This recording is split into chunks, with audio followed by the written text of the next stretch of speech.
फेरि स्लिमिस्ट भन्ने ठाउँमा आएछौँ है पार्टी खानलाई। नाना दसैँ तिहारको पार्टी। नाना के को पार्टी हो यो? हाम्रो अस्ति तिहारको नि हौ देउसे भैले खेलेको 3 दिन भट्याएको पो भनौँ नि। 3 दिनसम्म एउटै घरमा 3 दिनसम्म भट्याएर भैलिनी खेलेर देउसे खेलेर भैलो खेलेर गरेको पार्टी चाहिँ आज हामी मिलाउँदैछौँ। समीक्षा के अरे ठाउँको नाम स्लिमिस्ट भन्ने ठाउँमा चाहिँ मिलाउँदैछौँ। हाम्रो सामानहरू चाहिँ यस्तो छ साथीभाइ हो। अनि मासु पोल्ने ठाउँ यहाँ हो। यो ठुलो कोन्डो बोक्ने मान्छे मेरो छोरी हो भने भरे काट्छु म।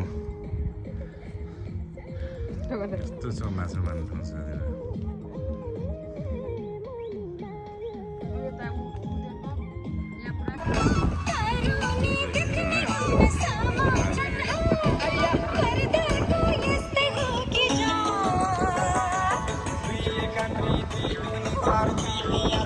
नदेख्दो रहेछ नि त ए